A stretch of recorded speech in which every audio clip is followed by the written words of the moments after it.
Bears at the Vikings. The Bears have won 6 out of 7. The Vikings are as up and down and back and forth as any team in the NFL. Vikings are favored by 3 with an over-under of 48.5. Remember, the Vikings beat the Bears Monday night to start the season. Yeah, right. You have picked the Bears straight up and against the spread every week this season except week 2 against the Lions. Are you going to do it again? That's crazy. Well, I always let you go first with your Minnesota Vikings. But, yeah, you know me. I mean, I love me some Ben Johnson. I love me some Caleb Williams.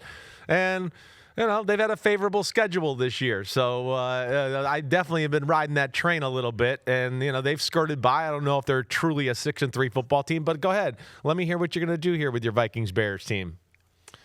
Well, so much of it depends upon things that we don't know and won't know until the game gets started. What kind of a game plan is Kevin O'Connell going to concoct? Is it going to be balanced with heavy reliance on the run and less reliance on J.J. McCarthy? Right. Last week, and it got out of whack. They had those 8 false starts, and nobody, like Paul Allen was on PFT Live with me today. Nobody knows why and how they had 8 false starts in that game. That made it harder to run the ball because 1st and 10 becomes 1st and 15, 2nd and 7 becomes 2nd and 12.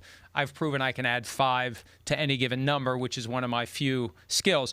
But we've got the latest injury with J.J. McCarthy. He hit his hand on a helmet, and he practiced yesterday, but he wasn't seen throwing the ball during the portion of practice. It was open to the media. He did his press conference with his hands in the pockets of his hoodie the whole time, so nobody could see, you know, if his hand's bruised or whatever. Maybe he's been shaking hands aggressively too often. I don't know, but I wonder how healthy he's going to be. And if you can't do the full week of prep, Kevin O'Connell said this weeks ago, he needs that full week of prep. Yes, he does. How will they adjust the game plan? Will they rely on the run? Their backs are kind of against the wall. They need to win 2 of the next 3. They've got the Bears, at the Packers, at the Seahawks. If they don't win 2 of the next 3, they're done. Yeah. They need this one. Right. And I think they get it by a razor-thin margin, 24-23, late field goal from Will Reichard, maybe from 60 yards plus, that won't hit a wire, or maybe it will and bank in. I don't know. But I think the Vikings win this one by 1 point. I don't feel good about it at all. I've been right about the Vikings' losses lately. I was wrong about the Lions game. I think this one, they need it too badly. They're going to find a way to make it happen. Yeah, I mean, I'm actually surprised. I can't believe we're chalk here so far. I did not think you would take the Falcons. I definitely didn't think you were going to take the Vikings in this football game. I'm also going to go with the Vikings here. Yeah, Wow. you know, well, the Vikings are going to move the ball on the Bears D if J.J. McCarthy can play. I mean, the Bears defense is not good at all. Right? The Bears had a shamrock, a horseshoe, and other objects up their ass to win that game last week. I mean, if Jackson Dart doesn't fumble, they're about to go up 24-7, and it's night-night. See you later. I mean, they're inside the 15-yard line. So, I mean, they were fortunate. They really were.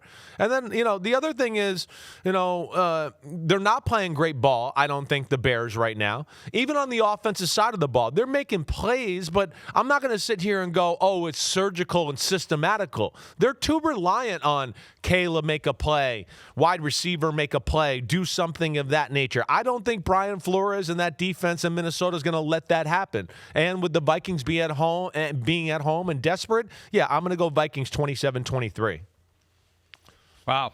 All right. Well, there you go. You got the Vikings covering, too. I wasn't willing to go that far. And by the way, when you mentioned other objects, I had a flashback to that great scene in Jaws where they cut the stomach of the shark open and they pull out like a license plate from Louisiana and a shoe. Yeah, like there's a lot of stuff up there for the Chicago Bears.